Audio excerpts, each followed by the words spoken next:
ফেরাউন বলে, রে আসিয়া, জবানে কি আওয়াজ দিলা? বলে, আমার মালিকের নাম আমি উচ্চারণ করলাম। বলে, আমি তো মিশরের খোদা, তুমি আবার কার উপরে ঈমান আনছো? বলে, মুসা নবীর আল্লাহ যিনি, আমার আল্লাহও তিনি। ফেরাউনের মাথা গরম হয়ে গেল। আসিয়া, তুমি আমাকে খোদা বলতে হবে, আমারে তুমি যদি খোদা না বলো, আমার খোদাগিরির ভ্যালু নাই। আসিয়া বলে, এক আল্লাহকে মানছি, তোমাকে আমি আল্লাহ বা খোদা বলে স্বীকার করতে পারবো না। ফেরাউন শেষ পর্যন্ত ওই আসিয়ার উপর অত্যাচার, খানা বন্ধ, পানি বন্ধ, ঘুম বন্ধ, থাকার জায়গা নাই। ও আল্লাহর বান্দারা, শেষ পর্যন্ত ফেরাউন সিদ্ধান্ত নিল আসিয়াকে ফাঁসি দিয়া দুনিয়া থেকে বিদায় দিবে। আসিয়ার যখন এই খবর ছড়ায় গেল ফাঁসি হয়ে যাবে, হাজারো লাখো মানুষ হাজির, এবার শুলিবিদ্ধ করবে আসিয়াকে। আসিয়া চোখের পানি ছেড়ে কান্না করে, ও আল্লাহ, বেঈমানের মোকাবেলায় বিজয় দান করো। ও আল্লাহ, ধৈর্যের মোকাবেলায় তুমি ধৈর্য ধারণ করার তৌফিক দাও, আমি যেন ওর অত্যাচারে তোমাকে ভুলিয়া না যাই। কাঁদতেছেন, মুসা নবী যাইতেছেন। আসিয়া ডাক দিয়ে কয়, ও পয়গম্বর, আল্লাহর মোহাব্বতের একটু আওয়াজ দেন, আমার এখন ফাঁসি হবে, একটু বলেন আমার আল্লাহ এই মুহূর্তে আমার উপরে বেজার না খুশি? মুসা নবী বলে, অনেক খুশি।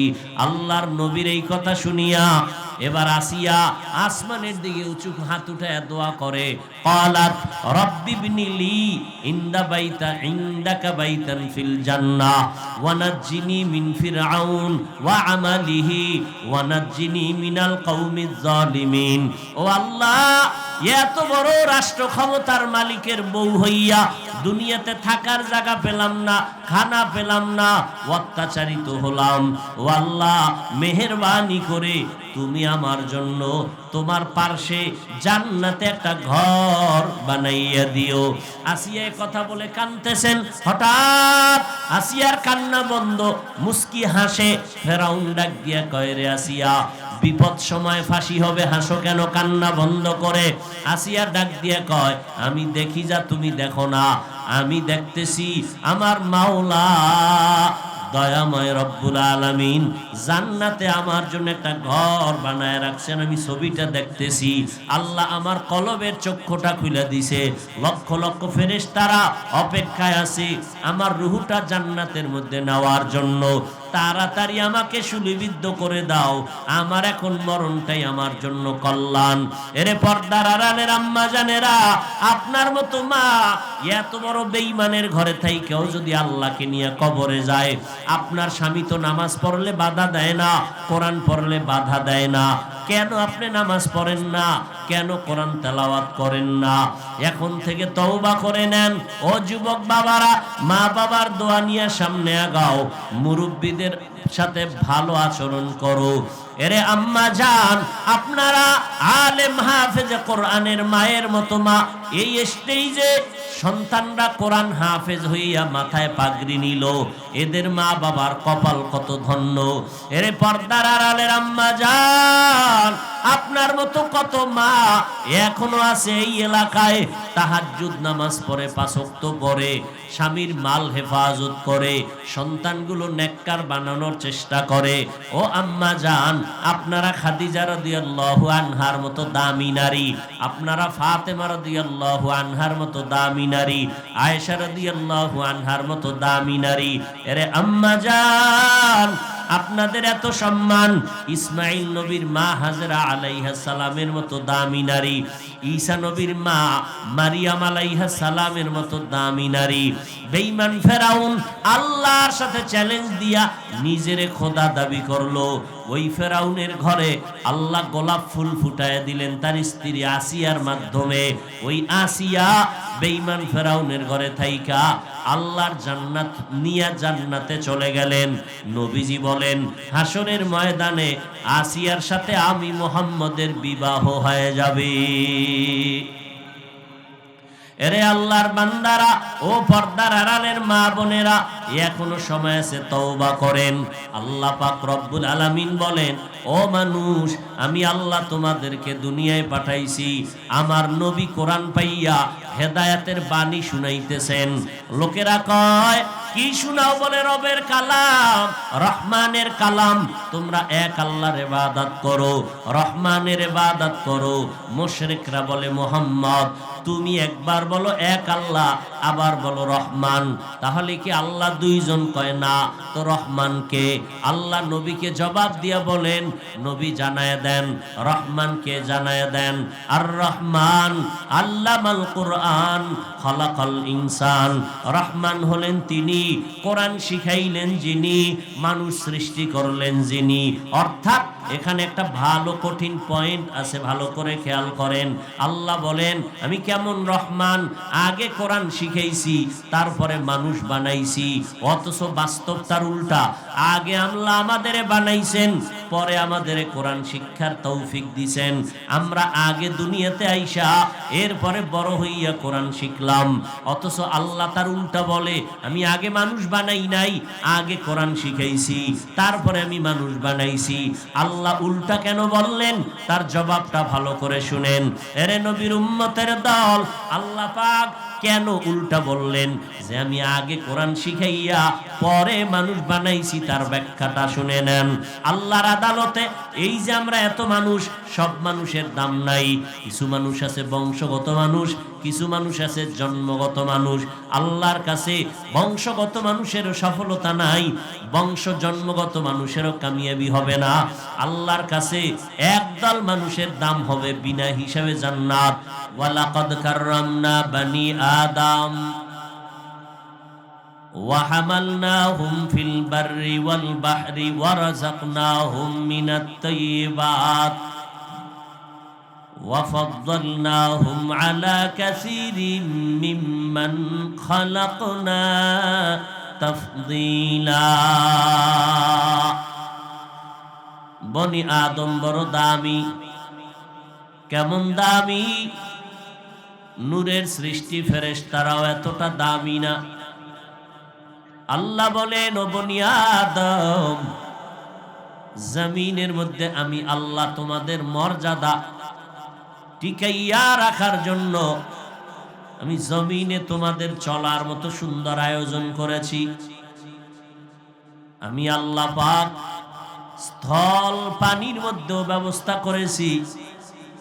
যেই লোহা পানিতে ডুবে যায়, ওই লোহা দিয়ে আমি জাহাজ বানানোর মেধা দিয়ে তোমাকে ভাসায় রাখি। এক জায়গা থেকে ভিন্ন জায়গায় ব্যবসার কাজে তোমরা যাও, এগুলো আমি তোমাদের জন্য করেছি, আর কারো জন্য না। এবং এই জমিনে আমি আল্লাহ সমস্ত প্রাণীদের খানা দেই, আমি আল্লাহ পশুর খানাও দেই, গর্তের পিপিলিকারও খানা আমি দেই। আমি মানুষের খানার আয়োজনও করেছি। তবে মানুষ, তোমার যে খানাটা, এর মতো পিওর খানা জমিনে আর নাই। আমি আল্লাহ তোমাদের মর্যাদা তো বাড়ায় দিয়েছি।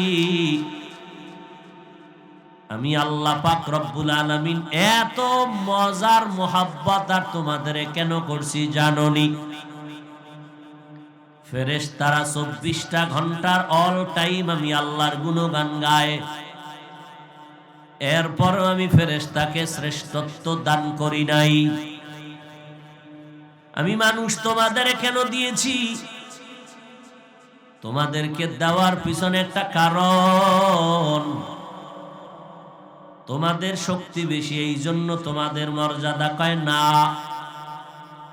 শক্তির দিক থেকে হিসাব করো তুমি বড় দুর্বল। ওয়া খুলিকাল ইনসানু যায়ীফা। মানুষের মতো দুর্বল আমি কোনো প্রাণী বানাই নাই।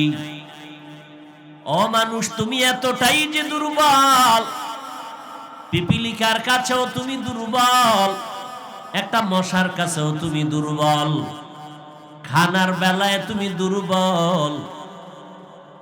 সমুদ্রের মধ্যে বড় বড় নীল তিমি আছে, নীল তিমি। এক একটা নীল তিমির প্রতিদিনের খানার তালিকা 1000 কেজি চিংড়ি মাছ। ঢাকা চিড়িয়াখানায় লেখা আছে দৈনিক একটা বাঘের খাদ্য হলো 17 কেজি গোশত। কোহে কাফ একটা পাহাড়ের নাম। ওই পাহাড়ে একটা প্রাণী বসবাস করত, সিমর্গ। ওই প্রাণীটার প্রতিদিনের খানা হলো 40টা মোটা তাজা হাতি। তাহলে বান্দা তুমি খানার বেলায় দুর্বল, মেধার দিক থেকে তুমি আগানো কয় না। তাকাইয়া দেখো মেধার বেলায় তুমি বড় দুর্বল। ইঞ্জিনিয়ারিং পাশ করে বিল্ডিং বানাইছো, আর এক ইঞ্জিনিয়ার এসে বলে তোমার বিল্ডিং এর থিওরিতে ভুল আছে, আঁকা বাঁকা আছে। কিন্তু ভিন্ন মাখলুকের দিয়ে তাকায় দেখো, আল্লাহর এক মাখলুক হলো মৌমাছি। এত সুন্দর বিল্ডিং বানায়, দুনিয়ার সমস্ত মৌমাছির বানানো বিল্ডিং একই ডিজাইন।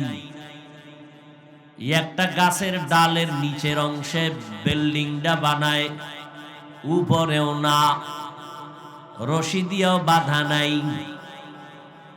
এক একটা বাসার মধ্যে মৌ পোকার 40 কেজি 20 কেজি মধু থাকে। মধুর বোতলগুলোর মুখ খোলা, সব নিচে করা, এক ফোঁটা মধুও গড়ায়া পড়ে না।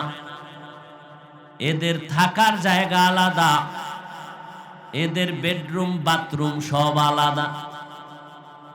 এরে আল্লাহর গোলাম, এই মৌমাছি এত সুন্দর বিল্ডিং বানাইলো, কোনো আঁকা বাঁকা নাই।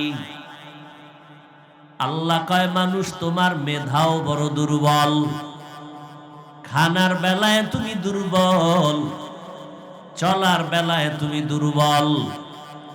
তাহলে তোমার মর্যাদা শিক্ষিত হওয়ার কারণে না, জ্ঞানের কারণে না, শক্তির কারণে না, বরং তোমার মধ্যে এমন একটা মেডিসিন আমি আল্লাহ রেখেছি, যেই মেডিসিনটা ফেরেশতার ভেতরে নাই, যেই মেডিসিনটা পশুর মধ্যে নাই। সেই মেডিসিন হলো গুনাহের আকর্ষণ। গুনাহের আকর্ষণ ফেরেশতাদের মধ্যে নাই, তবে পশুর মধ্যে গুনার আকর্ষণ আছে। পশুরা গুনার মজা বুঝে, কিন্তু মানুষের মধ্যে আরেকটু আলাদা। মানুষ গুনার মজাও বুঝে, সাজাও বুঝে। পশু শুধু গুনার মজা বুঝে, সাজা বুঝে না। আল্লাহ পাক বলেন, রে গোলাম, তোমার সামনে গুনার কাজ আসছে, তুমি গুনার মজা পাইয়া যদি সাজার ভয়ে গুনাহটা ছেড়ে দাও, তোমার সম্মান আমি ফেরেশতার থেকেও বাড়ায় দিব। ফেরেশতার থেকেও তোমার মর্যাদা অনেক বেশি। আল্লাহ বলেন, এরে মানুষ, আমি আল্লাহ তোমাদের শ্রেষ্ঠ মর্যাদা দিয়া সম্মানটা যেন টিকাইয়া রাখতে পারো, এই জন্য 2টা ব্যবস্থাও দিলাম। 2 ব্যবস্থার একটা যদি ছেড়ে দাও, তোমার দুনিয়ার সম্মান সব ভেস্তে যাবে। 2 ব্যবস্থার একটা হলো ব্যক্তি, দ্বিতীয়টা হলো কিতাব। ব্যক্তি হলো আল্লাহর সিলেকশন করা। প্রথম সিঁড়িতে কাতারে আছেন আম্বিয়ায়ে কেরাম, সমস্ত নবীদের মধ্যে শ্রেষ্ঠ রহমাতুল লিল আলামিন। আল্লাহ যত কিতাব দিয়েছেন, সমস্ত কিতাবের মধ্যে শ্রেষ্ঠ কিতাব হলো কোরআনুল কারীম। আল্লাহর নবী বিদায় বেলা বলে গেলেন, ও দুনিয়ার উম্মতের দল, আমি নবী বিদায় বেলা 2টো জিনিস তোমাদের কাছে রেখে গেলাম, আমানত। চ্যালেঞ্জ দিয়ে গেলাম, এই 2টো জিনিস যদি তোমরা আঁকড়াইয়া ধরে রাখতে পারো, সম্মান কমে যাবে না। 1 নম্বরে আল্লাহর কিতাব কোরআন, দ্বিতীয়টা হলো নবীর সুন্নতের আদর্শ।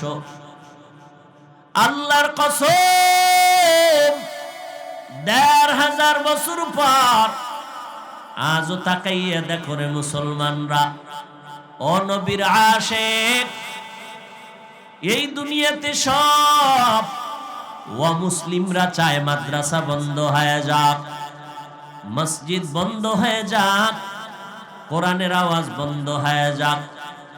শুধু অমুসলিমরা চায় না, এদের সাথে আবার ইসলামের ব্যানারওয়ালা কিছু মুনাফিকেরাও ভেতরে ভেতরে তাল মিলায়। আছে না নাই? বলে এত ওয়াজ দিয়া লাভ নাই, এত মাদ্রাসা দিয়া লাভ কি, এত কোরআনের বয়ান দিয়া লাভ কি, এইভাবে বাজে কথা বলে। এরপরও তাকায় দেখেন সারা দুনিয়া এক হয়ে গেছে মুসলমানের বিরুদ্ধে। মুনাফিকেরাও ভেতরে ভেতরে চক্রান্ত করে, কিন্তু এরপরও আল্লাহর শুকর, যাদের কাছে আল্লাহর কোরআন আছে, নবীর আদর্শ আছে, এদের মতো সম্মানে এখনো ভিন্ন কেউ নাই। একটু ভালো করে বুঝেন, বুঝাবার জন্য বলি, রাগ করবেন না, বেয়াদবি ক্ষমা চাই। ও এলাকার যুবক, পর্দার আড়ালের আম্মা জান, ও বৃদ্ধ বাবাজি, আপনিও একদিন দুনিয়ায় থাকবেন না, আমিও একদিন দুনিয়াতে থাকব না। চট্টগ্রামের একজন আল্লাহর বান্দা শাহ আমানত রহমাতুল্লাহ আলাইহি, নাম শুনছেন? কথা বলেন না কেন? শাহ আমানত এত বড় আল্লাহওয়ালা, বিধর্মীরা পর্যন্ত তার নামটা শ্রদ্ধার সাথে নেয়। এই শাহ আমানত তিনি ছিলেন গরিব, একজন সরকারি দায়িত্বশীল চাকরিজীবী ডিসি, তার পিয়ন ছিলেন তিনি এক সময়। আজকে ডিসি সাহেবের অস্তিত্ব দুনিয়ার কেউ জানে না, আর শাহ আমানতের বেঈমানেরা পর্যন্ত স্মরণ করে, মুসলিমরা স্মরণ করে শাহ আমানত। এরে নবীর উম্মতের দল, একটু হিসাবটা লাগান। আমরা যারা নবীর তরিকা মানিয়া চলার চেষ্টা করি, আপনারা যারা নবীর তরিকা বাদ দিয়া চলার চেষ্টা করেন, এরম নাই? আপনিও মুসলমান, আমিও মুসলমান, আপনার আল্লাহ আমার আল্লাহ এক নাকি আলাদা? আপনার নবী আমার নবী কি ঘুমাইতেছেন? আপনার কাবা আমার কাবা, জোরে বলেন। আমার ধর্ম আপনার ধর্ম, আপনাদের কালেমা আমার কালেমা, আপনাদের কোরআন হাদিস আমার কোরআন হাদিস। আপনি আমি দুনিয়াতে আসছি, সিস্টেম ছিল সব এক নাকি? আপনারা লঙ্গি পরে আসছিলেন? বিদায় বেলার সিস্টেম হবে তাও পুরুষের কাফন 3টা, মহিলাদের কাফনের কাফন 5টা, কালার হবে আলাদা। হ্যাঁ, সব কালার হবে এক। কি কালার হবে? সাদা। মরণের পরে যেই কবরে রাখবে, কবরের সাইজও হবে এক। কবরের মধ্যে 3টা প্রশ্ন হবে, সবার বেলায় এক। রবের পরিচয় দাও, ধর্মের পরিচয় দাও, রাহমাতুল লিল আলামিনের পরিচয় দাও। ও আল্লাহর বান্দারা, আপনার আমার আল্লাহ এক, নবী এক, কোরআন এক, ধর্ম এক, কালেমা এক, কাবা এক। কিন্তু আপনি মুসলমান, আমিও সেই নবীর উম্মত মুসলমান। আপনার টুপি মাথায় দিতে লজ্জা লাগে, আর আমি মুসলমান, আমার টুপি মাথায় না দিলে লজ্জা লাগে। আপনি মসজিদে ঢুকতে লজ্জা পান, আমি মসজিদে না ঢুকলে লজ্জা পাই। আপনি পর্দা করতে লজ্জা পান, আমি পর্দা না করলে লজ্জা পাই। চিন্তা করেন আপনি কত ভিআইপি মুসলমান। ও আল্লাহর বান্দারা, আমরা নবীর আদর্শ মেনে চলার চেষ্টা করি, আপনারা নবীর আদর্শ বাদ দিয়ে চলার চেষ্টা করেন। কারণ কি? আপনারা ধারণা দুনিয়ায় তাহলে আরাম শান্তি পাবেন। এবার আমাকে একটু বলেন, আপনারা যারা দুনিয়া দুনিয়া দুনিয়া দুনিয়া করিয়া নবীর টুপি পরেন না, নামাজ পড়েন না, পর্দা করেন না, বলেন আপনারা কয় বেলা খান প্রতিদিন? 3 বেলা। আমরা নবীর তরিকা ঠিক রাখার পরেও আমরাও কয় বেলা খাই? বরং আপনাদের থেকে বেশি খাই। আর কি আবার হুজুর মতো বেশি খাওয়ান না আসেনি দুনিয়ায়? রমজানে ডায়েরি লাগে দাওয়াত খাই, মুখস্থ থাকে না। সেক্রেটারি কয় দাওয়াত কবে? শুক্রবার। না, শিডিউল নাই। সাহারি এক জায়গায়, ইফতারি দুই জায়গায়। ইফতারি কয়বার করে? একবার। তো দুই জায়গায় কয় যে ওই যে মাগরিবের আগে আর ভরে, বুঝেন না? মাগরিবের আগে আর ভরে, সাহারি আর এক ঘরে। এইভাবে শিডিউল দাওয়াত। সিরিয়াল না পাইলেন দাওয়াত না। হুজুরের দাওয়াত দিলাম, আইলো না, খাইলো না, না, মনটাই খারাপ হয়ে গেল। কথা ঠিক নেই? তাহলে আপনাদের থেকে আমরা তুলনামূলক বেশি খাই এবং পিওর খাই। আমাকে কেউ ভেজাল দেয় না, বট দেয় যদি আগুন লাগে ঘরে, বুঝেন না? এই জন্য দেশি মুরগি, কোনো ভেজাল টেজাল নাই। জীবনে বিসমিল্লাহ না কইলে ওই সময় কয় ভয় অন্তরে। তাহলে আপনারা নবীর আদর্শ বাদ দিয়েও 3 বেলা খান, আমরা নবীর আদর্শ ঠিক রাখার পরেও 3 বেলা খাই। তা তো সমান সমান আছেন, উপরে তো উঠতে পারলেন না। যারা ভাবছিলেন আমগো নিচে ফেলায় উপরে উঠবেন, পারলেন না তো। আপনারাও নবীর তরিকা বাদ দিয়া ব্যবসা করেন, চাকরি করেন। আমরা নবীর তরিকা যারা মানি, আমাদের মধ্যেও ব্যবসা করে, চাকরি করে, আছে না নাই? আপনি নবীর তরিকা বাদ দিয়া বিয়া শাদী করলেন, সন্তান আছে। আমাদের মধ্যে বিয়া শাদী করনেওয়ালা, সন্তানওয়ালা আছে, নবীর তরিকা ঠিক রাখিয়া। তাহলে আপনি বেশি আগাইতে পারেন নাই, আমাদের তুলনায় আপনি মোটেও আগাইতে পারেন নাই। বরং তুলনামূলক দেখা যায় অশান্তি আপনার বেশি, আপনার মুসিবত বেশি। ডাইনিং টেবিলে খানার অভাব নাই, খাওয়ার অভাব। খানার আইটেম রেডি, খাওয়া যাবে না, রেড সিগন্যাল লাগানো, ডাক্তারের খাইলে মরণ। ঠিক নেই? আপনার কোনোটার অভাব নাই, কিন্তু মনের শান্তির বড় অভাব। ছেলে নিয়ে কষ্ট, মেয়ে নিয়ে কষ্ট, পরিবার নিয়ে কষ্ট, কমন মানে না। এরে নবীর উম্মতের দল, আল্লাহর নবীর আদর্শ মেনে চলার কারণে আমরা কেউ না খাইয়াও মরি নাই, সম্মান কমে নাই। ও আল্লাহর বান্দা, আমি আপনাদের এই কথা বলি না যে সবাই আমাদের মতো হুজুর হতেই হবে, বাধ্য করে বলি না। বরং আপনি চাকরি করেন, ব্যবসা করেন, লেখাপড়া করেন, কোনো বাধা নাই। স্কুলে পড়েন, কলেজে পড়েন, বাধা নাই। সিস্টেম পাল্টায় দিবেন। এতদিন মন গড়া চলছেন, এখন নবীর তরিকায় চলবেন। বলে নবীর তরিকায় চলতে গেলে খানাও বন্ধ হবে না, চাকরিও যাবে না, লেখাপড়াও বন্ধ হবে না। আপনিও পানি পান করেন, আমিও পানি পান করি। আপনি করেন বাম হাতে, আমি করি ডান হাতে। আপনাকে যদি বলি ভাইজান বাম হাতে পানি কেন পান করেন, আপনি বলেন সমস্যাটা কি? দোনোটাই তো আল্লাহর হাত। আমি যদি বলি ভাইজান ডান হাতে পান করলে সমস্যা কি, আপনিও পানি পান করেন, আমিও পানি পান করি, একই কাম। ব্যবধানটা কি? আপনি করেন মন গড়া, আমি করি নবীর তরিকায়। আপনি দাঁড়াইয়া পানি পান করলেন, আমি করি বৈশা। আপনি একটা 1 লিটার পান টান দিলেন, আমিও কিন্তু 1 গ্লাস আধা কেজি টান দিছি, একই পানি পান করছি। ব্যবধানটা কি? আমি 3টা ধাপে পানি পান করছি, আপনি একটা নেই করেছেন। দুনিয়ার লাইনে এটা সমস্ত চিকিৎসা বিজ্ঞানীরা বলে দাঁড়াইয়া পানি পান করলে কিডনির ক্ষতি হয়। দেখছেন নি? নবীজি 1500 বছর আগে বলে গেছে। আজকে সমস্ত চিকিৎসা বিজ্ঞানীরা বলে মুহাম্মদের প্রত্যেকটা দর্শন, প্রত্যেকটা থিওরি শরীরের জন্য মহা ঔষধ।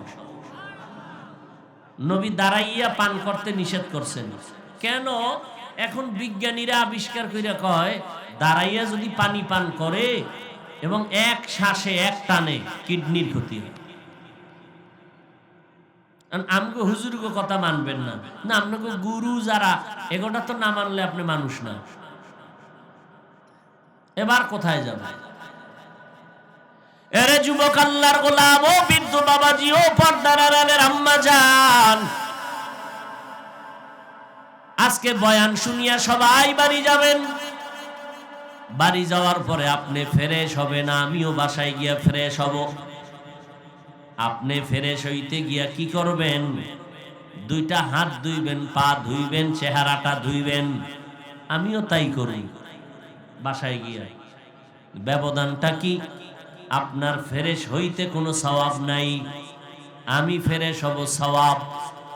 কারণ আমি হাত মুখ পাও ধুবো, ওযু করে ফেলবো। একই কাজ করছেন আপনি, আমিও করছি, কিন্তু ব্যবধান আছে না নেই? আপনিও রাস্তায় হাঁটেন, আমিও হাঁটি। ব্যবধান হইল আমি যখন হাঁটা শুরু করছি, প্রথম কদম দিছি ডান পা সুন্নত। আপনার কোনো হিসাব নাই। রাতে আপনিও ঘুমাইছেন বিছানা, আমি ঘুমাইছি। আপনি ডান খাতে ঘুমান নাই, আমি ডান খাতে ঘুমাইছি। আপনিও খানা খান, আমিও খানা খাই। আমি বিসমিল্লাহ বলে খাই, আপনি বিসমিল্লাহর ধার ধারেন না। অতএব আপনি যেখানেই থাকেন, যা করেন, সিস্টেম পাল্টায় নবীর আদর্শ মতো চলেন। এতে আপনার চাকরি যাবে না, লেখাপড়া বন্ধ হবে না, বরং আরো উপকার হবে। রহমতের নবী আমার দুটো জিনিস উম্মতের কাছে রেখে গেলেন। ও মেঘনা থানার মুসলমান, আমার নবীজির রেখে যাওয়া আদর্শ একটু আমাকে জবাব দেন সবাই। আমার নবীর মতো বড় কোনো দামি মুফাসসির আসেনি? নবীর মতো দামি কোনো পীর, কোনো বুজুর্গ, কোনো দার্শনিক, কোনো বৈজ্ঞানিক, কোনো ডাক্তার, কোনো মুফতি, কোনো মুফাসসির, কোনো মুহাদ্দিস ছিল? আছে? আসবে? তাহলে আমার নবী শ্রেষ্ঠ। ও যুবক বাবারা, আমার নবীর আদর্শের মতো দামি কারো আদর্শ আর আসেনি? নাই। ও যুবক, আমার নবীর আদর্শটাই দামি, শ্রেষ্ঠ, ঠিক নি? বলো, ওই নবীর আদর্শের মধ্যে নখ কাটার নিয়ম আসেনি? কি যুবকেরা ঘুমাও? ওই নবীর আদর্শের ভিতর চুল কাটার নিয়ম আসেনি? তুমি আমার নবীর আদর্শ বাদ দিয়া বেঈমানের তালে ফইরা চুল কাটলা কেন? নবীরে মনে হয় তোমার ভালো লাগে না। যেই নবীরে তোমার ভালো লাগবে না, ওই নবীর সুপারিশ তোমার কপালে হবে না।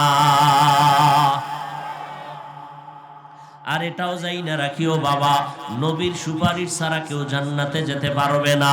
ও আল্লাহর বান্দারা, আমরা হুজুরেরা যত বাহাদুরির সাথে চিল্লাইয়া বয়ান করি, কথা বলি, আমগো পুঁজি হইল কোরআন। আমগো পুঁজি কি? কোরআন। আল্লাহ আছেন, জমিন আছে, আসমান আছে, কিয়ামত আছে, ফেরেশতা আছে, এগুলো আমরা পাইলাম কই? ওমা কথা কন। কোরআন থেকে পাইছি। এখন এই কোরআন এমন একটা কিতাব, এর মধ্যে কোনো ভুল নাই। অপচেষ্টা করলো ১৫০০ বছর পর্যন্ত, ভুল পাওয়া যায়নি। আজ পর্যন্ত কেউ ভুল বের করতে পারে নাই।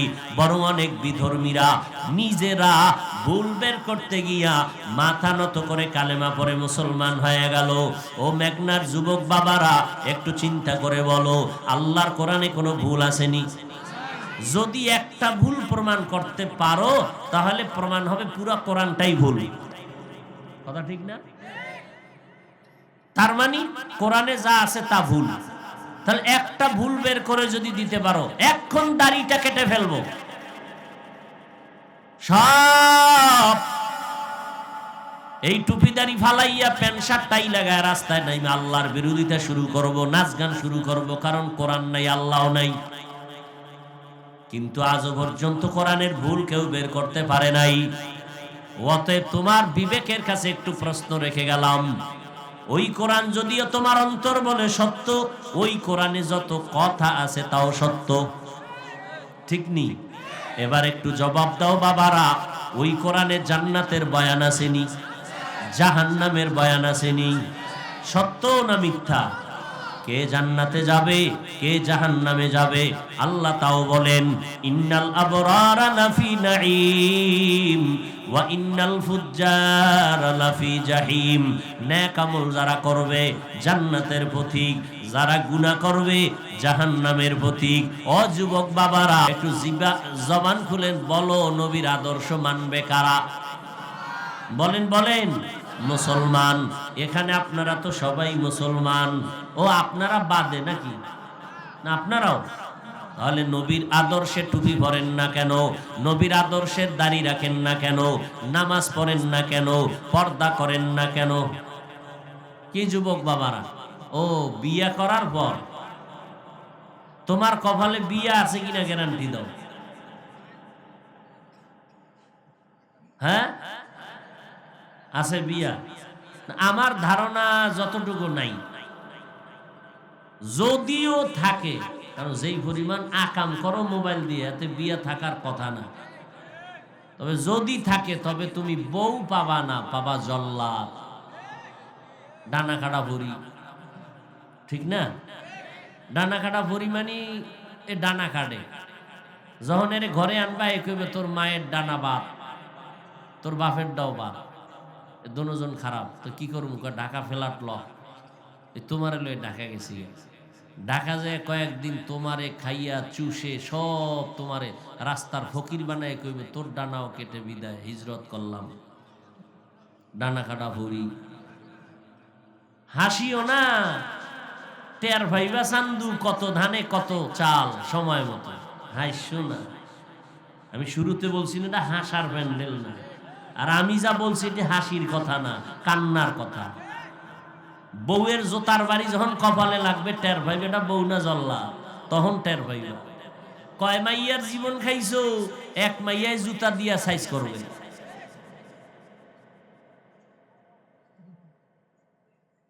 সারাটা রাত মোবাইলে কবিরা গুনাহ করেছো, তোমার চেহারার দিকে তাকাইলে কেন মায়া লাগে না? চেহারার মধ্যে কেন তোমার আকর্ষণ নাই, উজ্জ্বলতা নাই? তোমার গুনাহ করার কারণে তোমার চেহারা নষ্ট হয়ে গেছে, তোমার জানা নাই। অথচ তোমার বয়স মাত্র 25, বয়স মাত্র 30। এই বয়সে তো চেহারা নষ্ট হতে পারে না। অথচ তোমার দিকে তাকাইলে মনে হয় যেন কার্টুন কার্টুন ভাব, চেহারার মধ্যে কোনো উজ্জ্বলতা নাই। তোমার জীবনের পাওনা সবার বর্দোয়া, চরিত্র তোমার এত খারাপ, একটা মানুষ তোমারে দোয়া করে না, কেউ ভালো জানে না, ভিতরে ভিতরে চায় তুমি মরে গেলে ভালো। ও যুবক বাবারা, নবীর আদর্শ পৃথিবীর কোন মুসলিমরা মানবে না, মুসলমান মানবা। ও যুবক আল্লাহর গোলাম, তোমার মতো যুবক তাকাইয়া দেখো, স্কুলে পড়ে, কলেজে পড়ে, মিথ্যা বলবা না, 5 বেলার নামাজ পড়ে আছে না নাই? বালিশে মাথা লাগাইয়া নিজের প্রশ্ন করো, তুমি কেন পারবা না? তোমার মতো যুবক রাস্তায় গাড়ি চালায়, নামাজ ছাড়ে না, তুমি কেন পারবা না রে বাবা?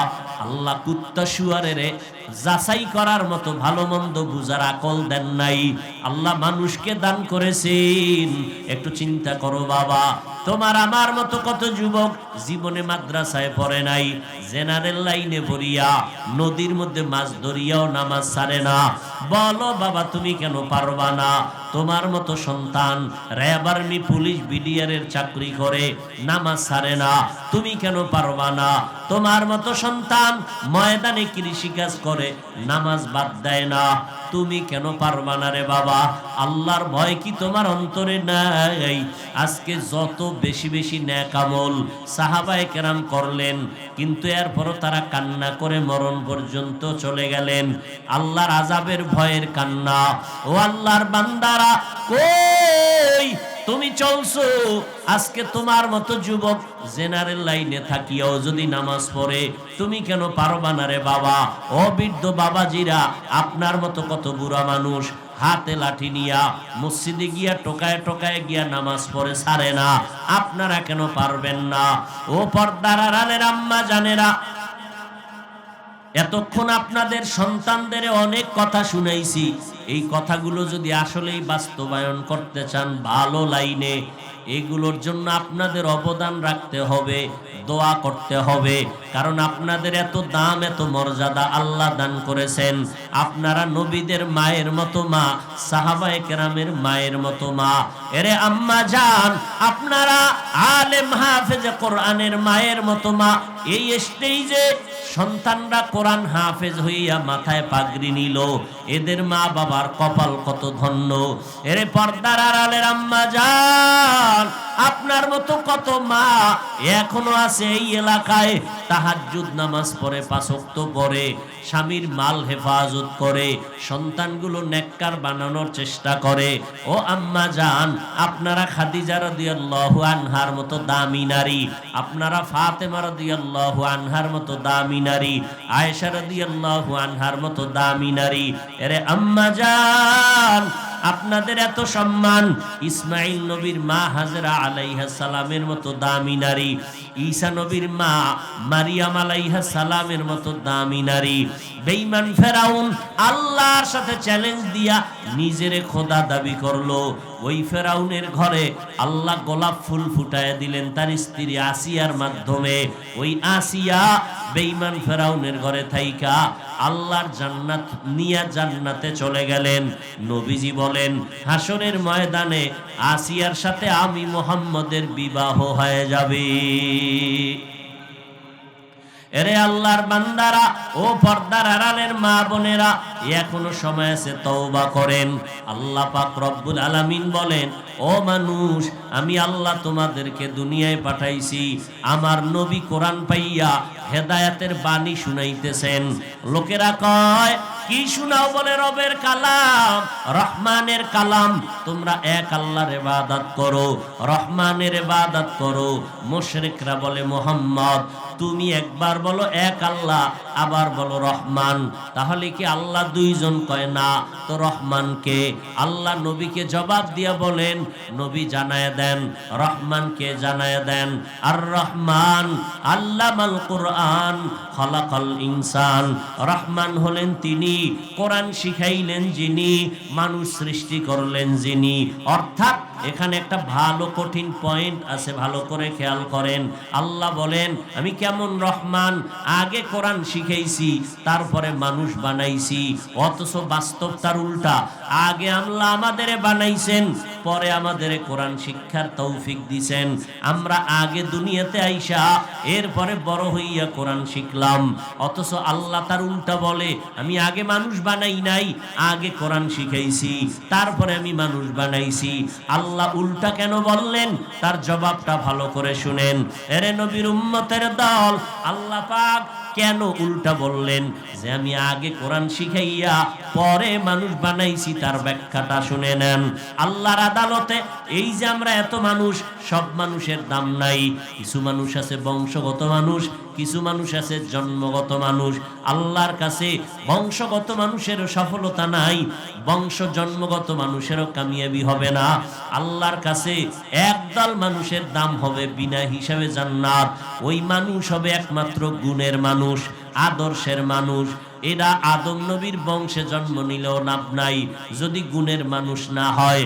এবার বোঝা দরকার গুণের মানুষ কাকে বলে, ভালো করে বুঝার চেষ্টা করেন। আমি যে মাইকের সামনে কথা বলি, চিন্তা করেন যেই বস্তুটা যেই কাজের জন্য বানায়, ওই কাজটা হলো ওই বস্তুটার গুণ। মাইকওয়ালা মাইক বানাইছে আওয়াজ দেওয়ার জন্য, আওয়াজ দেওয়া মাইকের গুণ।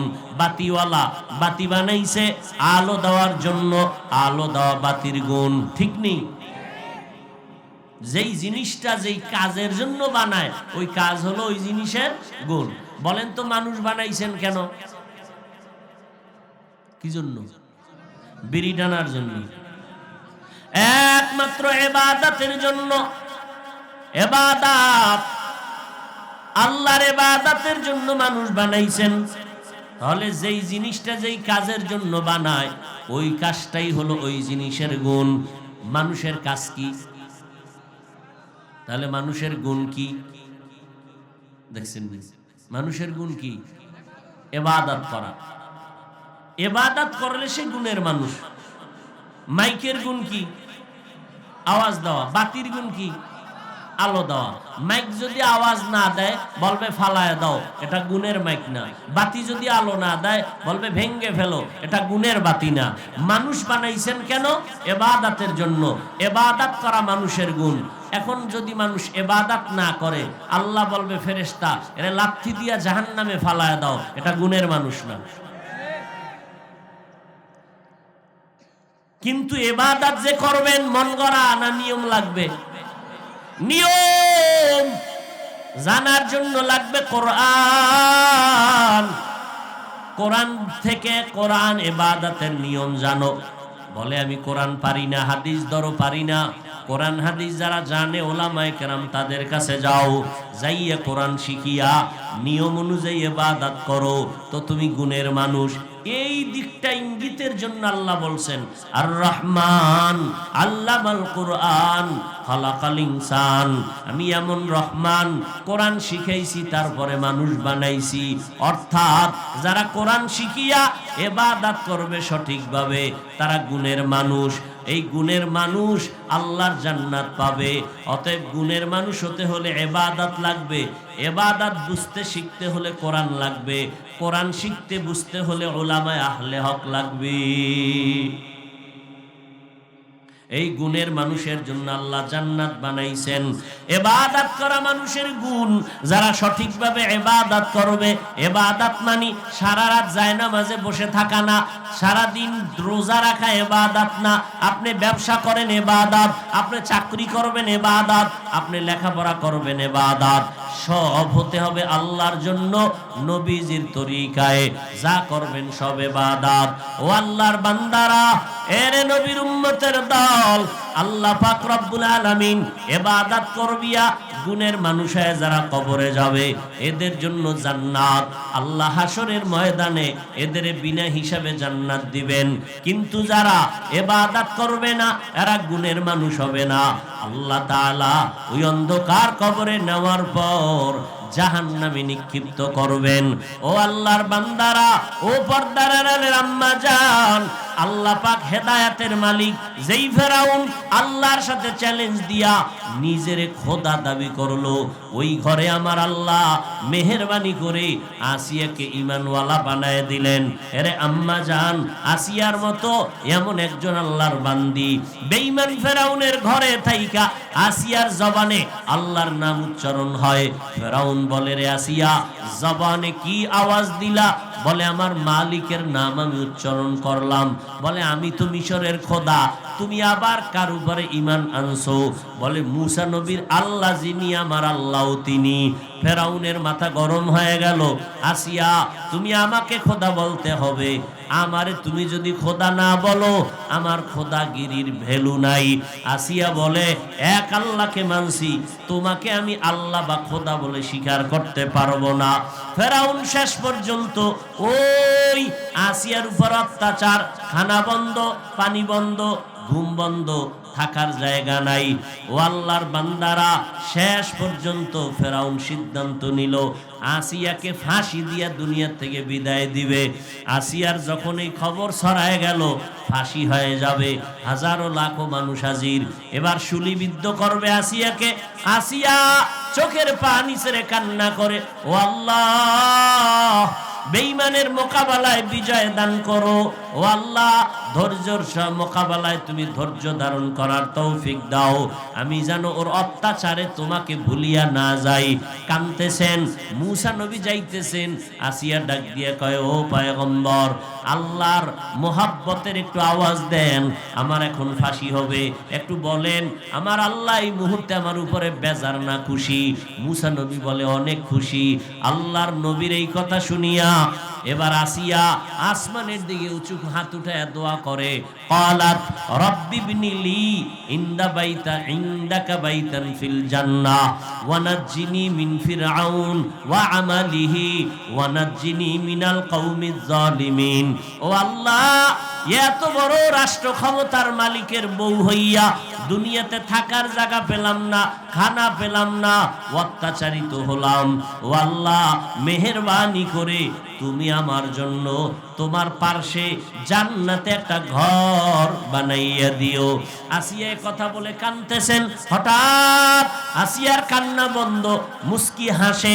ফেরাউন ডাক দিয়া কয়, রে আসিয়া, বিপদ সময় ফাঁসি হবে, হাসো কেন কান্না বন্ধ করে?